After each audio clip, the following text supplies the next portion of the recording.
I'm Jeff Cornwall, and this is the Entrepreneurial Mind. Today, our guest is Kevin Wu. We'll be back to talk with him after this.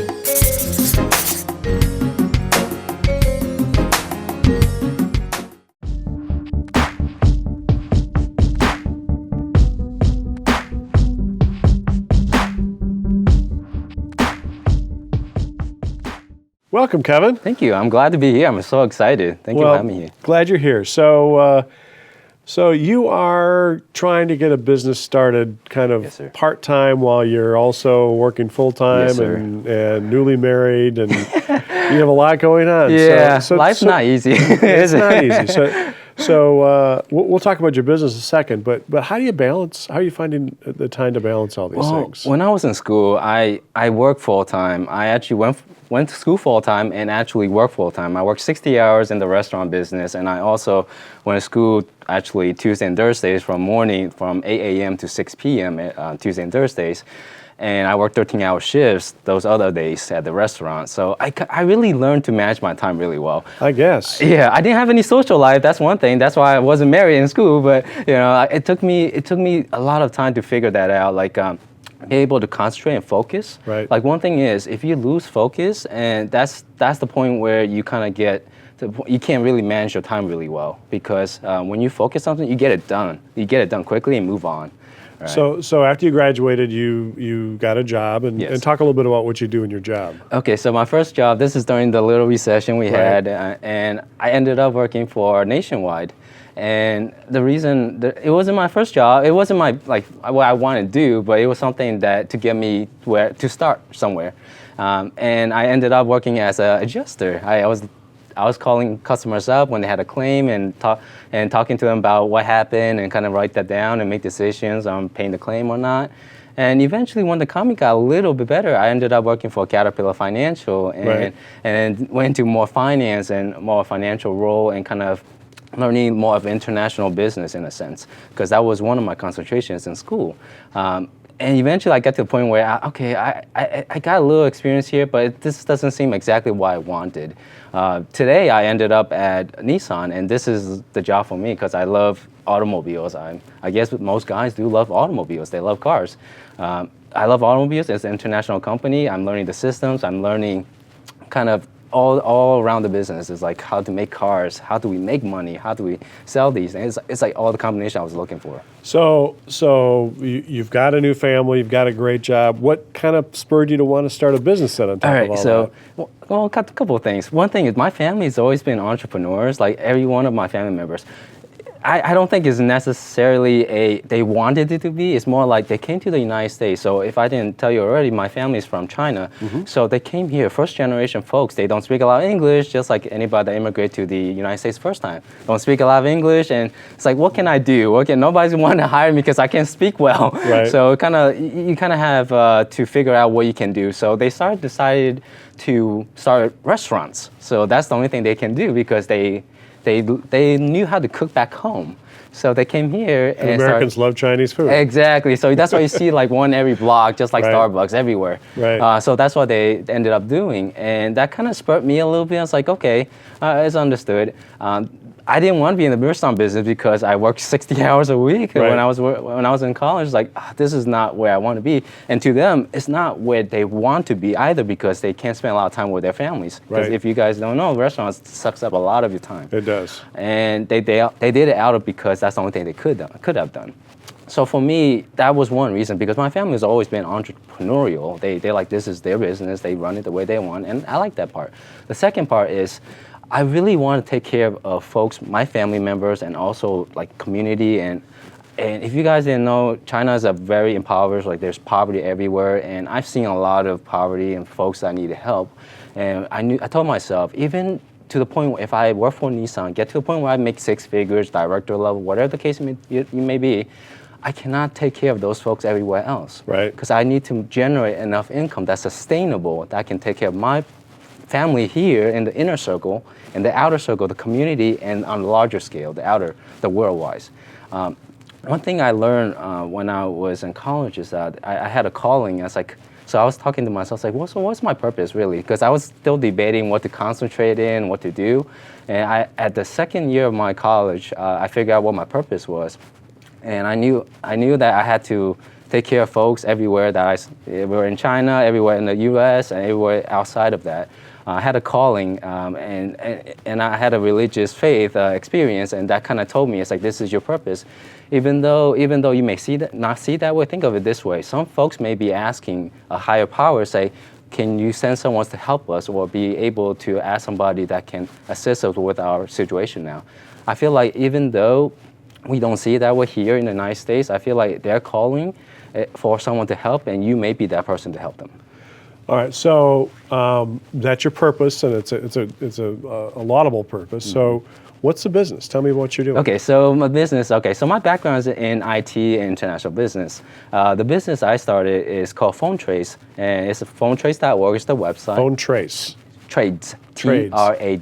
Yes, trades. Phone trades. Yes. How it works is that I use a lot of Craigslist. So Craigslist for trading phones, like buying and selling phones. And I did a lot of that during college and so on. I used to always buy the new phone and get rid of the old one, or buy the old one and kind of either I flip it or I sell it to someone else, or I send it back home, because for instance, Apple iPhone is a commodity here, but it's a luxury product overseas. Right. So over there, people can afford it. It's like $5,000 over there versus like $600, $500-ish over here. Right. So I ended up like buying and reselling. So what I ended up doing was, I told myself, like, the experience I had on Craigslist was never been that great, in the sense because, for instance, I didn't know the folks were serious. I talked to them constantly. They're like, when we met up, at least we were scheduled to meet up, right, but they never showed up. Right. So I'm like sitting to myself, like, is this really worth it? And then the other thing is, I didn't know if they're a performer, if they're a good performer or not. Right. So I don't have their reliability ratings or any of that nature. Right. So I told myself, like, there got to be something better than that. I looked around. The only thing that is comparable is, like, you see eBay, you see Amazon, you see these other websites. They're usually either you sell them your phone, basically trade in your phone, and they'll give you cash or whatever whatever they pay you. So I still wanted the face-to-face kind of like instant. I just need to go somewhere and trade it. I need it today. I need the phone today. I didn't want to wait another 3-4 days until I get my new phone or get a paycheck. So I decided to create something that kind of solves all the issues that Craigslist had. On top of that, also provide some of the experiences that you get from Amazon, eBay. For example, like eBay, Amazon has a feedback system, which tells you the ratings of their individuals or the merchants or whoever they may be. I integrate that into my system that gives you can, like, if I would trade with you, you can leave feedback for me, tell you about your experience. And the same thing I can do for you. So the idea is that we can talk about our experience. Other people can see that as either you're a reliable person or not, a good performer or not. You have that. So it's always a trade? Is that how the business works? It's a trade. It's like buying, selling, trading. So, like, for instance, I trade a phone for another phone. I can sell my phone for you for cash, or you can sell your phone to me for cash. And so where do you come in the transaction? So how I work is, this is think of it as a social media platform, marketplace platform where people can come in and out and trade back and forth.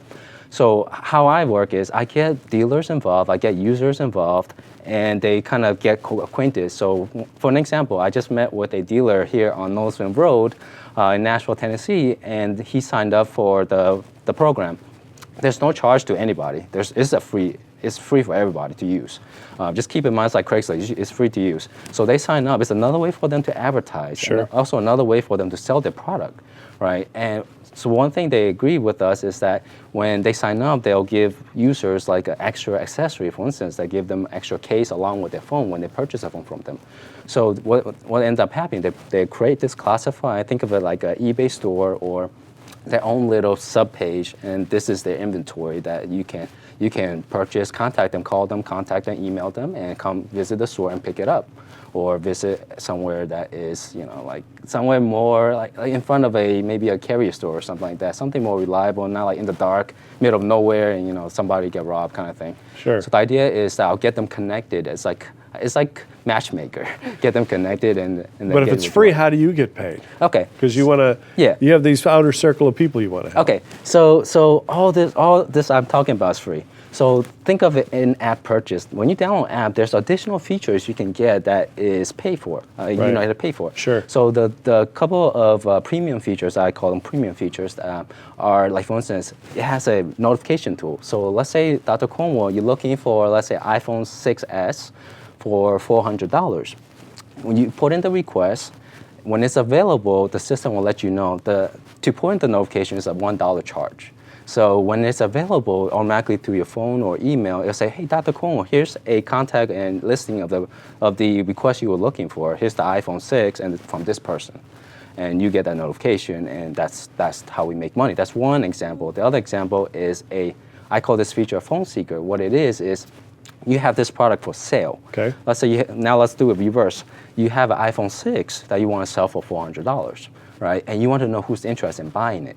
So the phone seeker automatically tells you who's interested in buying this product from you. So there's no work for you to look for buyers or get the point where you search for them, try to get connected with them. They automatically want it from you. And all you have to do is say, hey, I have this phone for sale. I know you're interested, so let's meet up. And okay, here you go, done deal. And so is this a business that restricts you here to Nashville, or you can really offer this to anybody? Anybody, and I plan on eventually, if I can do well in the United States, I want to bring it to other countries as well. As long as there are demand for folks that want to trade phones or buy. When I say trade phones, I mean buy, sell, and trade. Sure. As long as there's a demand for that, I want to bring it everywhere across the world. And I think everybody can use it. It's, like I said, it's a free tool to use if you want those additional features to make life easier. I mean, you don't have to search, you don't have to do all the work, and it's a small surcharge, it's like $1. And like other companies like Amazon, eBay, and Swappa and other companies, they charge you a fee every time you sell or post something like that. We don't charge anything. You can use it for free, sell it, buy it for free. The only thing I charge if you want to make life a little bit easier. That's all. Well, I love your business idea, and I'm excited to watch it grow and develop and help you realize all your goals. So thanks for coming by. Thank you, Dr. Kwam.